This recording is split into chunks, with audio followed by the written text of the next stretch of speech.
আমাদের দেশে কিছু রাজ্যে ওয়াকফ অ্যামেন্ডমেন্ট বিল 2025 নিয়ে অনেক কিছুই হয়েছে এবং হচ্ছে। আহ, সেগুলোর মধ্যে যদিও আমি যাব না, একজন আইনজীবী ভাবে আমার যেটা মনে হয়েছে বা মনে হচ্ছে সেটাই আমি আপনাদের সামনে তুলে ধরার চেষ্টা করব। আমার মূল বক্তব্য এটাই যে এই অ্যামেন্ডমেন্ট বিলটা নিয়ে যে লড়াইটা হচ্ছে, এটি একটি আবেগের লড়াই হয়ে গেছে। ধর্মীয় হোক বা আহ, কোনো সেন্টিমেন্টের উপর হোক, এটি আইনি লড়াই আর হলো না। আর কেন বলছি এটি আইনি লড়াই হলো না, আমার যেটা মনে হয় যে মুসলিম কমিউনিটির যারা এটাকে বিরোধ করছে, তারা যদি এই অ্যামেন্ডমেন্ট বিলটাকে নিয়ে যদি আইনিভাবে লড়তো, যেটা হতো বা আগামীকাল সুপ্রিম কোর্টের আবার হিয়ারিং আছে, শুনবেন, রায় দেবেন, সেটা অনেক ভালো হতো। আর দুঃখের বিষয়টা এটা বা কষ্টের বিষয় এটা, অনেক ভিডিও দেখছি, অনেক আইনজীবী ওয়েস্ট বেঙ্গল থেকে হাইকোর্টের এখানে ওখানে সবাই নিজের নাম মেনশন করে প্রচার চালাচ্ছে। রাদার এটা তারা এখন এই ফোরামটাকে ইউজ করে মনে হচ্ছে যে তারা তাদের নাম ভাঙাতে চাচ্ছে।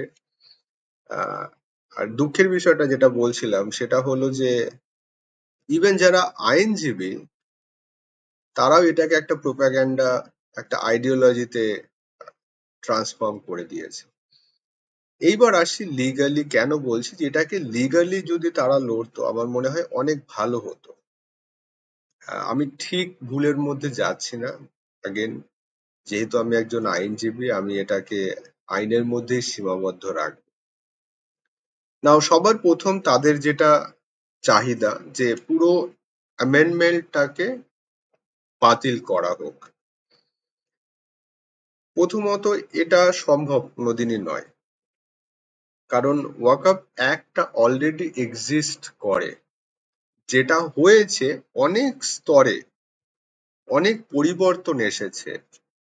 সুপ্রিম কোর্ট কোনোদিনই পুরো অ্যাক্টটাকে নাল অ্যান্ড ভয়েড বা আনকনস্টিটিউশনাল ঘোষণা করবে নয়। তার কারণ হচ্ছে এই যে অ্যামেন্ডমেন্টটা আছে, তার মধ্যে বহু অ্যাডমিনিস্ট্রেটিভ ফ্যাক্টরস ঢুকে আছে, যেগুলোকে কোনোদিন মানে আপনি অ্যান্টি কনস্টিটিউশনাল বা নন কনস্টিটিউশনাল বলতে পারবেন না বা পারেন না। আমি সেটা দেখাচ্ছি এক এক করে।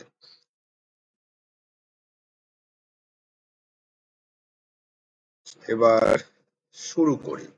যেমন সবার প্রথমে ধরুন এই যে কালেক্টর, আগে মুখ্য ভূমিকায় পুরনো যে বা এখনো যে ওয়াকআপ বিল আছে, তাতে মুখ্য ভূমিকায় সাধারণত যে ছিল, সে ছিল একজন সার্ভে কমিশনার বলা হতো, এবং সেই সার্ভে কমিশনার ওয়াকআপ বোর্ডেরই একজন ব্যক্তি ছিল। কিন্তু এখন সেটাকে চেঞ্জ করে কালেক্টর আনা হয়েছে, যে কে নর্মালি ডিস্ট্রিক্টের হেড।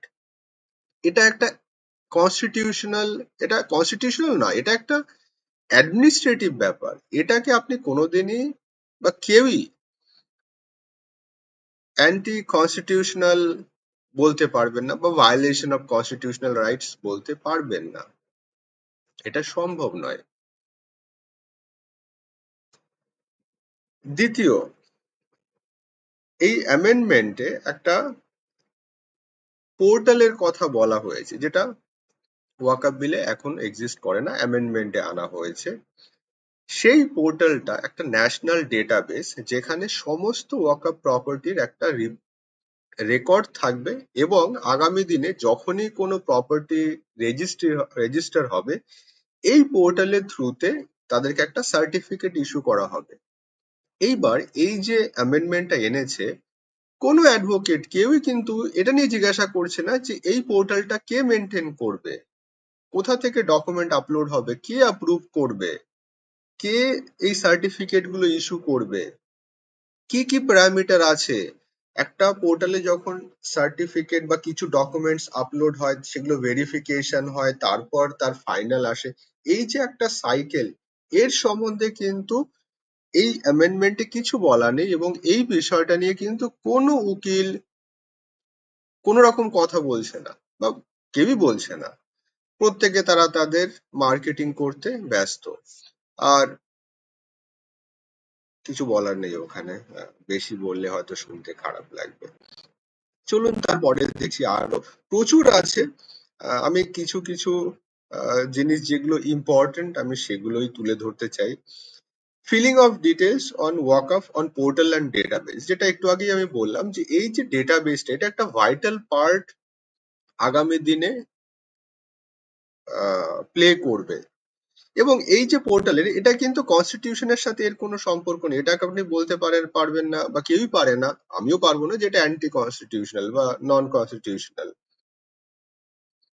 এটা একটা, হ্যাঁ, কিন্তু ডেটাবেসটাকে কে মেনটেন করবে, কিভাবে মেনটেন হবে, সেটা নিয়ে যদি আমার মনে হয়, যেটা আমি বারবার বলছি, যে লড়াইটা ইমোশন না হয়ে যদি আইনি লড়াই হতো, অনেক ভালো হতো। এই প্রশ্নগুলো আমার মনে হয় যদি কোর্টের সামনে কেউ তুলে ধরতো, আমার মনে হয় কোর্ট সেগুলোকে বেশি প্রাধান্য দিত।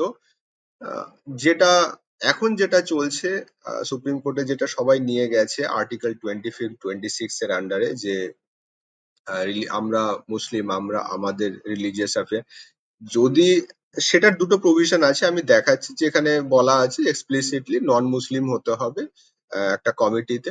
সেটা যদি হেঁটেও যায়, মানলাম সেখানে দুজন মুসলিমই থাকলো, কিন্তু এই যে ক্রিটিক্যাল ব্যাপারগুলো, এগুলো কিন্তু নিয়ে কথা বললে তারা বলতে পারতো, আমার মনে হয় ব্যাপারটা ভালো হতো। কি করে ভালো হতো সেগুলোর মধ্যে আমি যাব না, কিন্তু আমার মনে হয় এটা বেটার হতো। কারণ এইটা পরবর্তীতে একটা বড় সিকিউরিটি ওয়ালের মতন কাজ করবে এই পোর্টালটা। নেক্সট চলে যাচ্ছি, wrongful declaration of Waqf, government property, কিছু কিছু ব্যাপার আছে।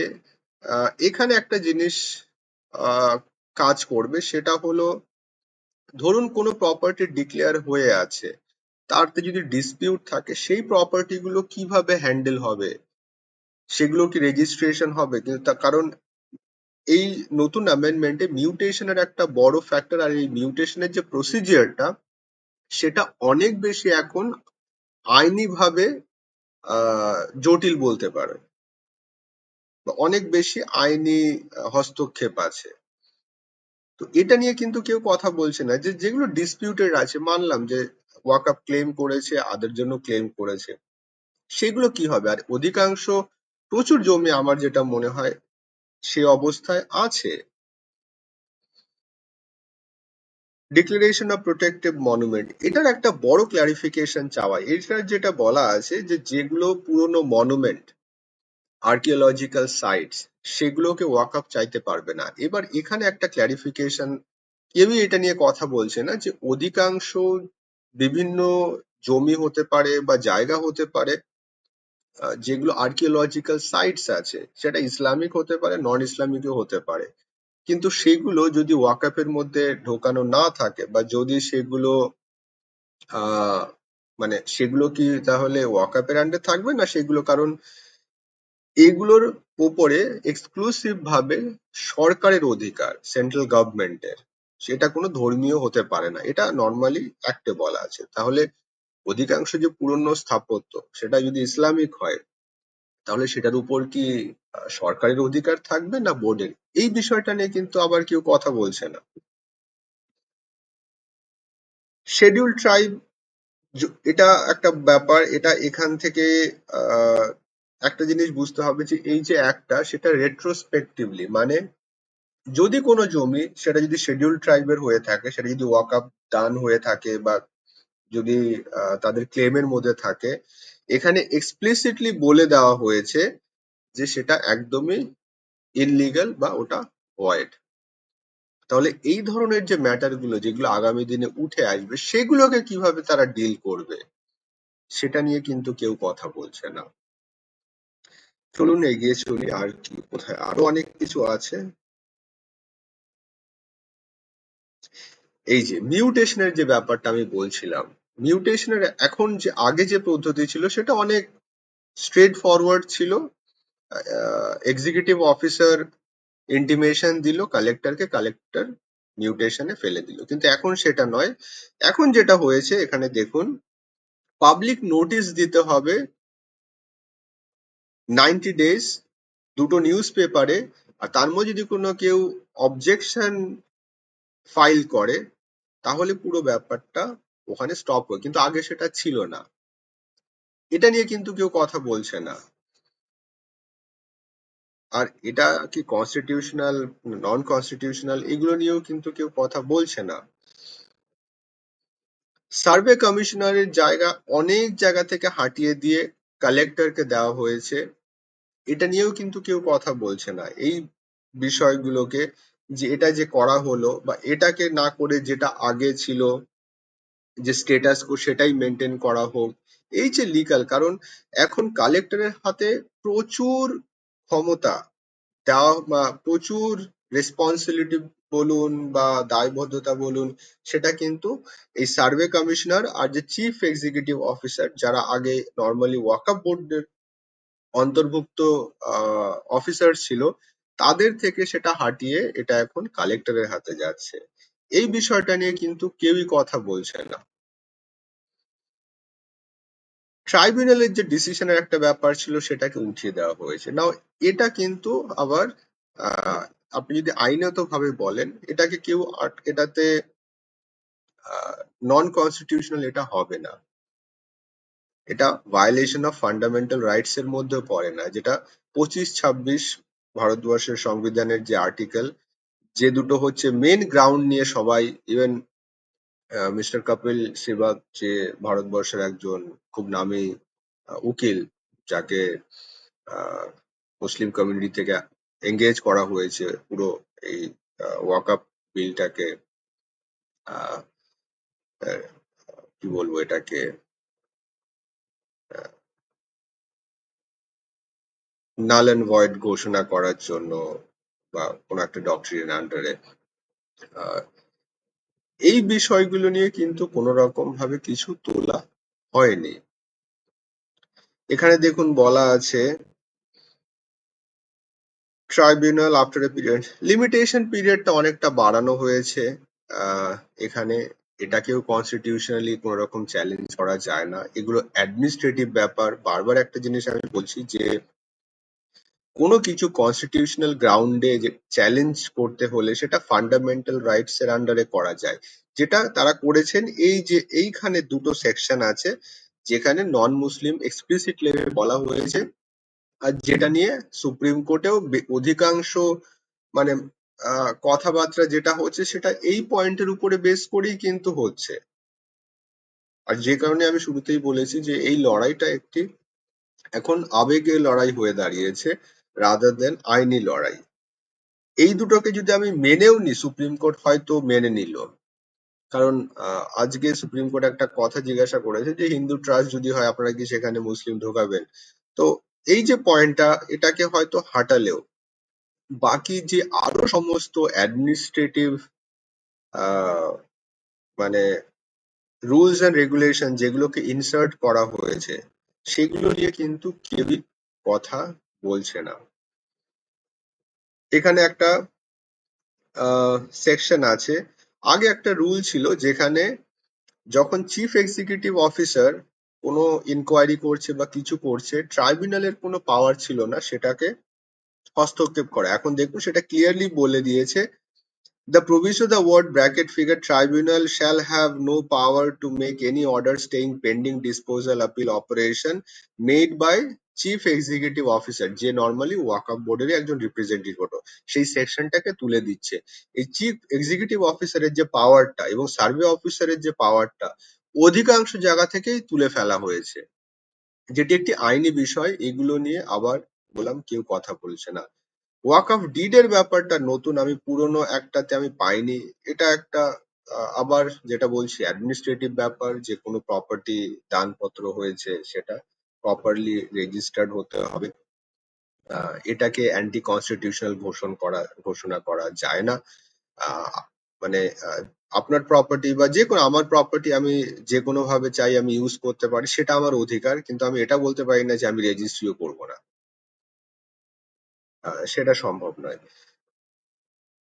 তারপরে আছে জুরিসডিকশন। হ্যাঁ, এইখানে একটা আবার এই যে বললাম কালেক্টরের উপর অনেক এখন রেসপন্সিবিলিটি দেওয়া হয়েছে, অনেক স্ক্রুটিনি করতে। যেমন এটা হচ্ছে এখন রেজিস্ট্রেশনের আগে ওয়াকফে এই যে বলা আছে, the board shall forward the application to the collector having jurisdiction, inquire the genuineness and validity of the application. এটা একটা পিওরলি আবার অ্যাডমিনিস্ট্রেটিভ ব্যাপার। এবার সে যদি কোনো রকম ডিসপিউট পায়, কোনো কাউন্টার ক্লেম আসে, বা অন্য কেউ যদি ক্লেম করে, রাইট হোক, পজেশন হোক বা টাইটেল হোক, তাহলে কিন্তু ব্যাপারটা সে আর রেজিস্ট্রেশন করতে পারবে না বা করবে না। সার্টিফিকেট রেজিস্ট্রেশন, এটা পোর্টাল আমি বলেছি একটু আগেই। মিউটেশনের ব্যাপারটাও আমি একবার মেনশন করেছি, আগেও একটা জায়গায় ছিল। এখন পাবলিক নোটিশ দিতে হবে, নিউজ পেপারে দিতে হবে। যদি কোনো রকম কোনো ক্লেম না আসে তবে মাত্র গিয়ে মিউটেশন হবে, আর না হলে মিউটেশন হবে না। আচ্ছা, tribunal shall have no power, এই ব্যাপারটা আগেও বলেছি যে আগে ট্রাইব্যুনাল চিফ এক্সিকিউটিভ অফিসার যখন কোনো কাজ করছে তার মধ্যে ইন্টারফেয়ার করতে পারবে না, এখন সেটা উঠে যাচ্ছে। এখন ট্রাইব্যুনাল হস্তক্ষেপ করতে পারে। আরো একটা ব্যাপার আছে, সেটা হলো আগে যেটা ছিল ট্রাইব্যুনালের অর্ডারের পরে হাইকোর্টে যাওয়া যেত না। আমি দেখাচ্ছি অর্ডার, এই যে এখানে লেখা আছে দেখুন, proviso order made by the tribunal in such appeal shall be omitted. একটা প্রভিশন ছিল আগে ট্রাইব্যুনালের অর্ডারই শেষ কথা হতো, এখন সেটাকে তুলে দেওয়া হচ্ছে, যেটি একটি আইনি ব্যাপার। এটা নিয়ে আবার কেউ কোনো কথা বলছে না যে না, হাইকোর্টে যাওয়ার যে প্রভিশন আমরা সেটা চাই না, আমরা চাই ট্রাইব্যুনালই আমাদের, যে ট্রাইব্যুনাল যেটা এই তাদের কথাই যাতে ফাইনাল কথা হয়, সেটা নিয়ে কিন্তু কোনো রকম আর্গুমেন্ট কোনো রকম কিছু নেই। এই যে তারপরে এখানে যেটা বলা হয়েছে, aggrieved person may appeal to the high court। আর এই যে প্রভিশনস গুলো, এই হাইকোর্টে যেতে পারবে, ট্রাইব্যুনালের অর্ডার ফাইনাল অর্ডার নয়, ঠিক আছে। তারপরে মিউটেশনের যে ব্যাপারটা, এই সমস্ত ব্যাপারগুলো কিন্তু বারবার আমি যেটা বোঝানোর চেষ্টা করছি যে এগুলো অ্যাডমিনিস্ট্রেটিভ টাস্ক বলুন বা অ্যাডমিনিস্ট্রেটিভ ফ্যাক্টরস, এগুলোকে কোনোদিন আপনি কনস্টিটিউশনের আন্ডারে আনতে পারবেন না, বা এগুলোকে সম্ভব নয়। এই যেটা আমি বললাম যে খুব সাধারণ এক্সাম্পল, যে ধরুন আমার একটা জমি আছে, আমি জমিটা, এটা আমার অধিকার, আমি জমিটা যাকে খুশি বেচতে পারি, সেটা যদি কোনোদিন সরকার আমাকে কিছু বলতে পারবে না। কিন্তু আমি যদি তাকে এটা বলি যে না, আমি বেচবো কিন্তু আমি রেজিস্টার করব না, বা আমি এই পার্টিকুলার ট্যাক্সটা আমি দেব না, সেটা আমি কোনোদিনই বলতে পারবো না। সরকার যদি কালকে বলে যে জমি বন্ধুকে দিতে গেলে বা এই ট্যাক্স লাগবে, আমাকে সেটা দিতেই হবে, দেব কাকে সেটা আমার অধিকার আছে। কিন্তু আমি যদি বলি যে না, তাদের অ্যাডমিনিস্ট্রেটিভ যে রুলস এন্ড রেগুলেশন সেটা আমি মানবো না, সেটা কোনোদিন সম্ভব নয়। আর এই কথাটা আমি বারবার এই কারণে বলছি যে সুপ্রিম কোর্টে যে, বা সুপ্রিম কোর্টে নয়, যে আন্দোলনটা যেটা চলছে কমিউনিটির মধ্যে, যে পুরো অ্যাক্টটাকে বাদ দেওয়া হোক, এটাকে উইথড্র করা হোক বা এটাকে সরিয়ে ফেলা হোক, এই যে একটা আন্দোলন, এই আন্দোলনটা না করে এটাকে যদি একটা আইনি ভাবে, যদি আমার আমার যেটা মনে হয় যে যদি এটাকে সুপ্রিম কোর্টে যেত, আমার মনে হয় অনেক বেশি ভালো ফলাফল এর থেকে বেরিয়ে আসতো। কারণ যেটা আমি শুরুতে বলেছি যে ইভেন যারা আইনজীবী আমাদের শহরের বড় বড় স্টেজে যাদেরকে ডাকা হয়েছে, যারা কথা বলছে, তাদের কথা শুনলে উকিল কম দালাল বেশি মনে হয়। কারণ আমার যেটা মনে হয় যে তারা যদি আইনি বিষয়টা নিয়ে চর্চা করতো, আইনি বিষয়টা নিয়ে বলতো, আমার মনে হয় যথেষ্ট সময় ছিল এতদিন পর্যন্ত। অনেক কিছু কনস্ট্রাকটিভ বেরিয়ে আসতো, যেগুলো সুপ্রিম কোর্টের সামনে রাখলে অনেক বেশি আমার মনে হয় বেটার ফলাফল পাওয়া যেত, রাদার দেন এখন যেটা চলে গেছে যে না পুরো একটাকে রিপিল করতে হবে এবং এটা শুধু আমাদের ফান্ডামেন্টাল রাইটস এর মধ্যে।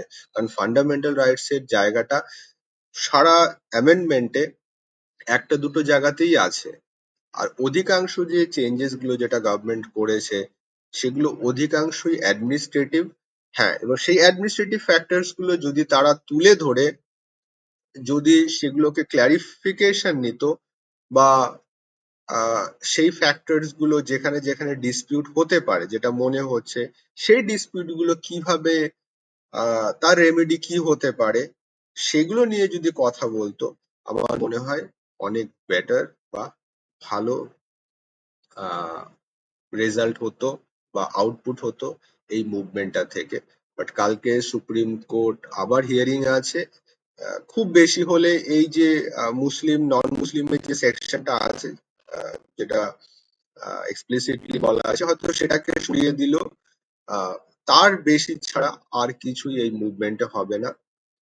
বাকি যেটা অলরেডি এটা ইমপ্লিমেন্ট হয়ে গেছে এটা থাকবে। তার কারণ ফান্ডামেন্টাল রাইটস এর অ্যাসপেক্ট আর অ্যাডমিনিস্ট্রেটিভ ফাংশনস দুটো আলাদা, দুটো এক জায়গায় নয়।